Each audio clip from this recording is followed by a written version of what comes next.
the amendment in Douglas Ross's name. Thank you, Deputy Presiding Officer. Thank you. I call Claire Hawkey to be followed by Alec Cole-Hamilton. Ms Hawkey, please. Thank you, Presiding Officer. Without the benefit of EU human rights legislation, there's a strong possibility I would not be here in this chamber. And it's not a stretch of imagination to say that many other women MSPs may not be here today either. EU legislation ensured that my rights as a woman, an employee and a parent are all protected.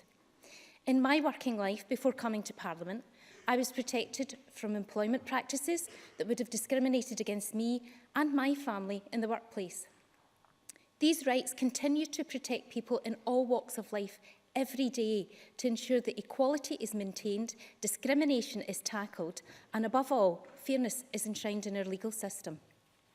In the workplace, women are more likely to be in part-time work, with 40% of us working part-time compared to 12% of men. The EU has helped part-time workers gain equal pay and benefits to bring them in line with full-time colleagues. This, like so many progressive European policies, helps us all, but benefits women and children most. EU law underpins the rights for women to get paid time off for antenatal appointments.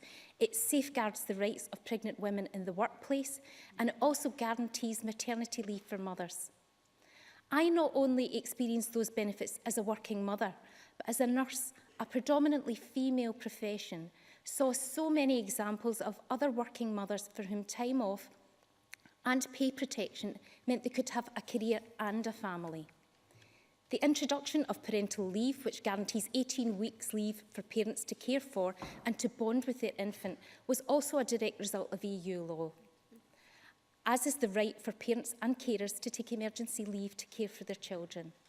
Without these progressive measures, women would have remained second-class citizens in the workplace, and the care of many thousands of children would have suffered.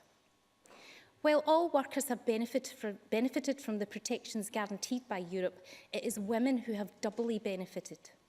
Women's legal protections first rose to equal that of men, and then, subsequently, all workers' protections have improved. In 1970, the Equal Pay Act was a landmark piece of legislation that prohibited unequal treatment of men and women in the workplace in terms of pay and conditions. However, the events that made this act happen weren't exactly the forces of progressive leadership, but a reaction to hard-fought industrial action by women and ultimately by the UK's impending obligations on joining the EEC. Progressive policies and workers' rights have been hard-won in Britain, but they are often underpinned by European legislation that absolutely requires the UK to comply. Without the pressure of the obligations that the UK is required to uphold as a condition of single market membership, we should all be concerned that progressive policies on workers' rights would be a substantial risk by successive administrations in Westminster.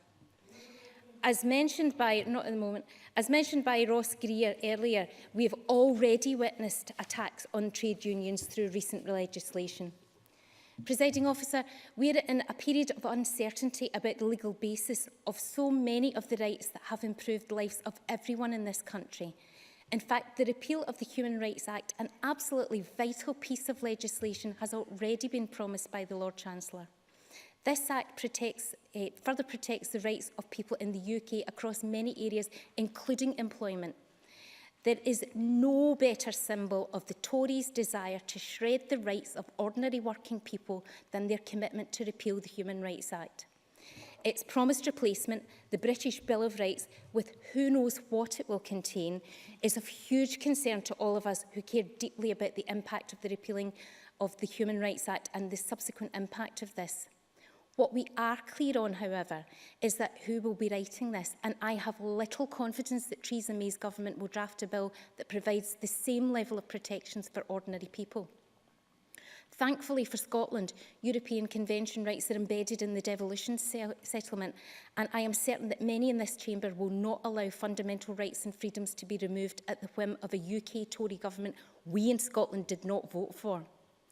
Even if we can, for a moment, take various Conservative ministers at their word that our existing rights would not be cut back after leaving the EU. What guarantee do we have that the ongoing development of rights in the continent would be matched here in the UK? The direction of travel in Europe for the rights of the individual are clear, with just one example being the EU spending nearly €6 billion in promoting gender equality between 2014 and 2020. And there are repeated examples of the clear commitment to the rights of the individual that is core to the European project, going back to the Treaty of Rome in 1957. Maintaining and further developing individual and workers' rights will simply not be at the top of the agenda in Westminster for the foreseeable future. With the likelihood of UK Tory governments for the next decade, who should we in Scotland trust with the protection of our rights?